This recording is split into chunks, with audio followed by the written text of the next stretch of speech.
जी हाँ साथियों, स्वागत है आप सभी का एक बार फिर से। उम्मीद है दोस्तों आप सभी बेहतरीन होंगे और आप सभी की तैयारी बहुत शानदार चल रही होगी। तो दोस्तों RRB, LP technician, RPF constable, SI, railway का कोई भी एग्जाम दे रहे हैं, आपको पता है साइंस आपके लिए इंपॉर्टेंट है। तो रेलवे के एग्जाम में पूछे गए आज हम लोग साइंस के 25 क्वेश्चन करने वाले हैं और एक क्वेश्चन बायोलॉजी के सिर्फ कोशिका यानी सेल के जो टॉपिक होती है उसी से क्वेश्चन पूछे गए। ये रेलवे एग्जाम में पूछे गए सभी प्रश्न हमने इसमें उठाए, ठीक है। तो बिना देरी की शुरुआत करते हैं आज के पहले क्वेश्चन की। दोस्तों इसमें 25-26 क्वेश्चन हैं। आप इनमें से कितने क्वेश्चन कर पाते हैं कमेंट सेक्शन में हमें ज़रूर बताएंगे। आपका स्कोर कितना रहता है, ठीक है। पहला क्वेश्चन आप सभी की स्क्रीन पर दोस्तों ये रहा। क्वेश्चन के ध्यान से पढ़िए और राइट आंसर दीजिए।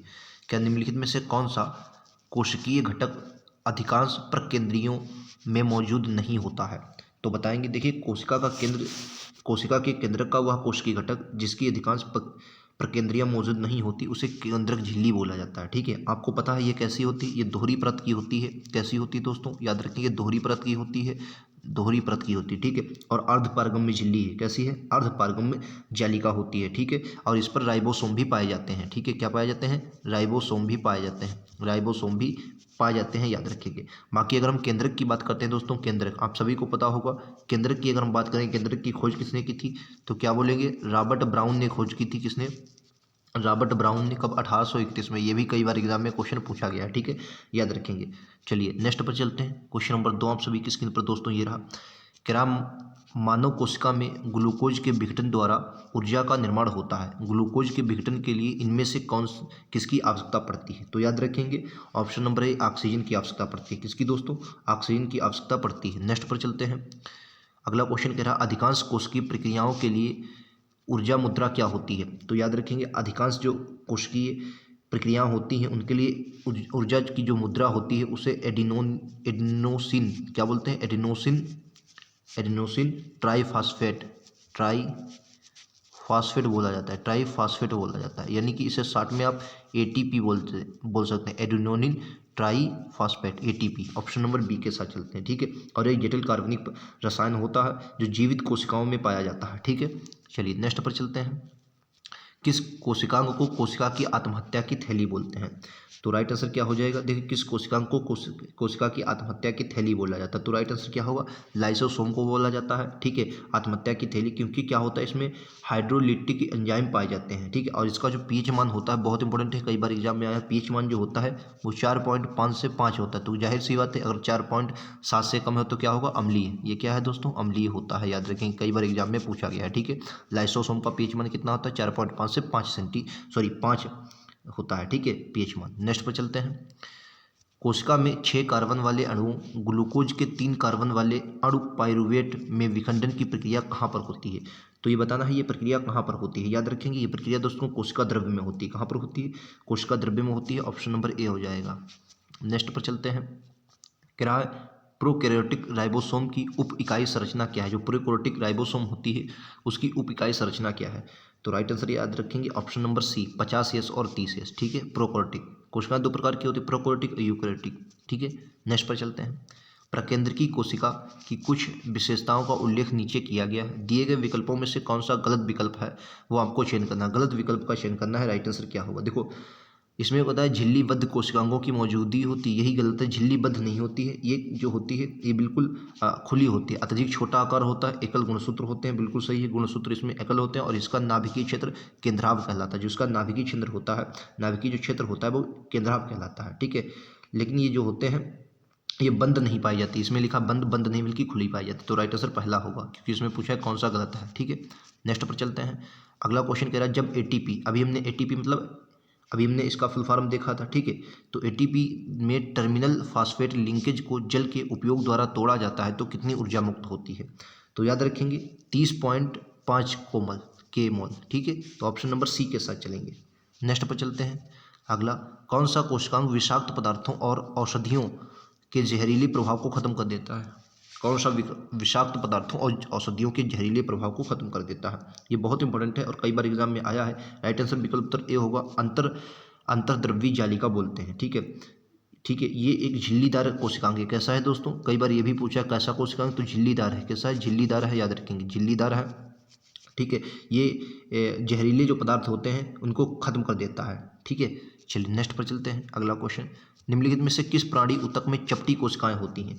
प्राणी में बताना है किसमें, प्राणी में चपटी कोशिकाएं होती है। तो सल्की उपकला जो होती है, सल्की उपकला, इसमें चौड़ी चपटी कोशिकाएं होती हैं सल्की उपकला में। नेक्स्ट क्वेश्चन, निम्नलिखित में से कथनों पर कह रहा है कौन सा कथन गलत है, बताना है कौन सा जो कथन है वो गलत है। कह रहा है किण्वन की ऑक्सीजन आवश्यक नहीं है, बिल्कुल सही, किण्वन की प्रक्रिया की ऑक्सीजन आवश्यक नहीं है। श्वसन के प्रथम चरण में पायरुविक अम्ल का निर्माण होता है, बिल्कुल सही है ये भी बात।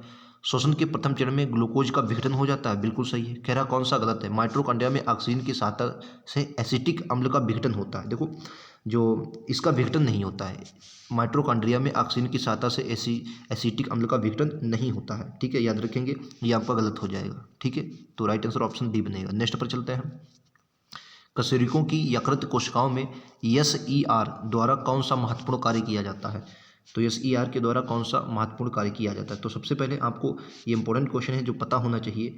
तो देखिए SER की अगर मैं बात करता हूँ तो SER का फुल फॉर्म क्या हो जाए, स्मूथ इंडोप्लाज्मिक रेटिकुलम, ठीक है, स्मूथ इंडोप्लाज्मिक रेटिकुलम इसका फुल फॉर्म हो जाए SER का, ठीक है, याद रखेंगे। ऑप्शन नंबर ए होगा, औषधियों और विषों का निराविष्रीकरण किया जाता है, ठीक है, कशेरुकियों की यकृत कोशिकाओं में, ठीक है। तो ऑप्शन नंबर ए के साथ चलते हैं। नेक्स्ट पर चलते हैं, ये देखिए, निम्नलिखित में से किस कोशिकीय घटक को कोशिका में प्रोटीन के कारखाने के रूप में जाना जाता है, बहुत इंपॉर्टेंट है। तो कोशिका के प्रोटीन के कारखाने के रूप में राइबोसोम को जाना जाता है, किसमें, राइबोसोम को जाना जाता है, ऑप्शन नंबर ए होगा। नेक्स्ट पर चलते हैं, निम्नलिखित में से कोशिका का पावर हाउस किसे कहा जाता है। तो सबको पता है माइटोकॉन्ड्रिया को कहा जाता है। अच्छा, माइटोकॉन्ड्रिया की खोज किसने की थी, तो याद रखेंगे 1857 में, किसने, 1857 में अल्बर्ट वान केलिकर, क्या नाम हो जाएगा दोस्तों, अल्बर्ट वान